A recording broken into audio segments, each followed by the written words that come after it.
Ichku. I'm the president of the African Business Club, Columbia Business School. I'm a second year doing the MBA program with finance concentration. I'm also the co-chair of the African Economic Forum. So by being the co-chair, I'm a co-chair with somebody from SIPA, which is Rebecca Engel. We actually put together this conference. So this is the 7th African Economic Forum with the title African Turning Gold. Putting this conference together was to actually reflect on the fact that 17 countries are going to turn 50, and then we should start about how can we move 50. 50 is actually a significant year.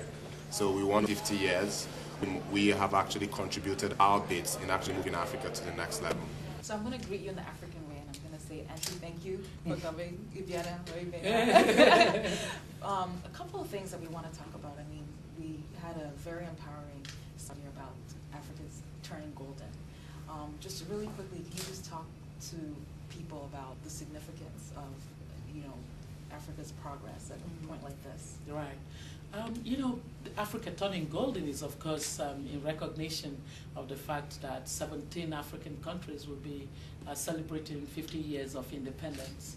And as I said in that speech, you could look at it from the perspective that Africa hasn't done well at all, and that it has thoroughly underachieved when you compare these countries with countries like Malaysia and Singapore that have the same historical story. However, that's one element in the assessment of Africa. The other element would be that it also has faced particular types of challenges that have been so daunting, and so that you could moderate the level of harshness of the assessment on the lack of progress that it has by accounting or discounting those aspects of the particularities of its own challenges, and therefore recognize some of the progress, and has been much more recent than it's been in the past.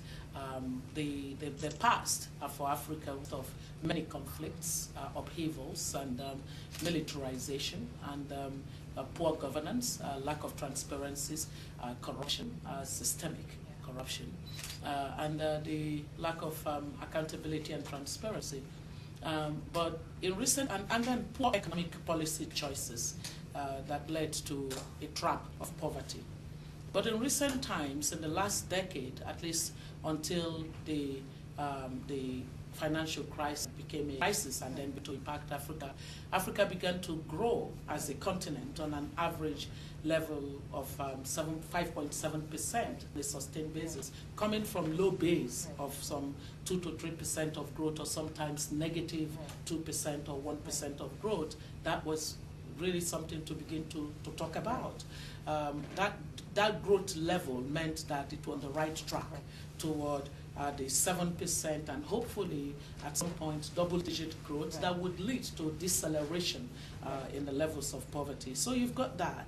You've also got the improvements in growth coming out of better governance at some levels, the deregulation and is in some of the sectors like telecommunication, where Africa has a global success story.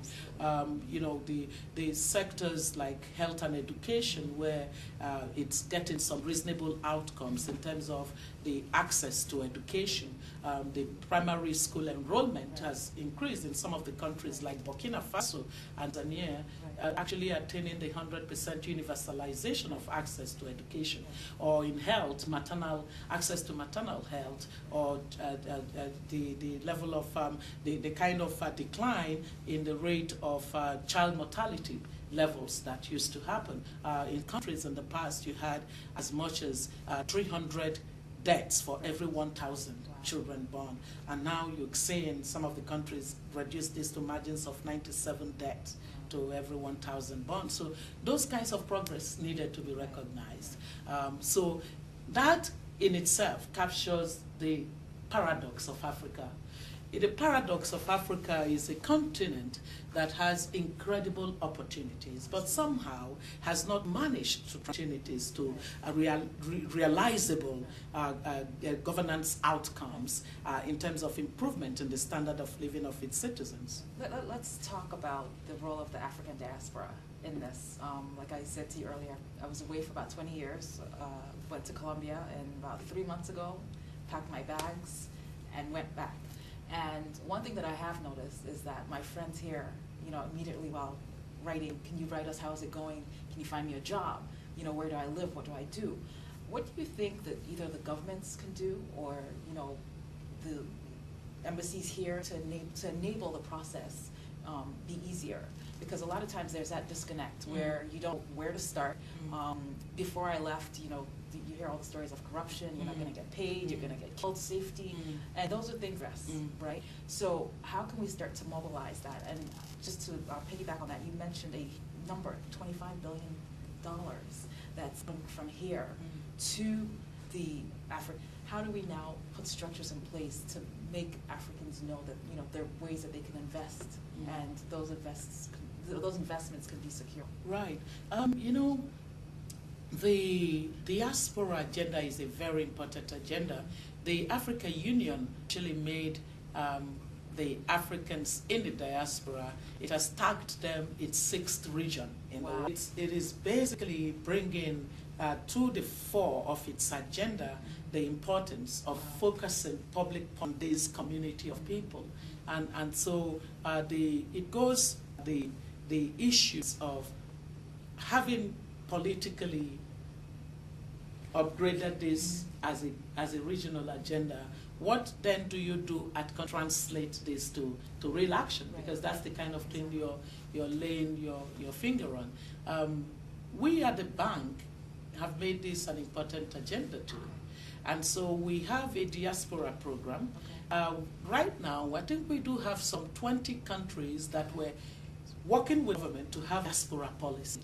So that diaspora policy is going to look at the diaspora from the premise of this is our human capital. Right. So the human capital mention of what kind of capacity and knowledge do these have that are going to be important for our development, and how do we tap into this resource pool? So in the case of Ethiopia, for instance, we have the health sector where the diasporan Ethiopians in the medical field are now providing knowledge and capacity program from where they live, whether it's in Europe or in the United States, to health institutions in Ethiopia.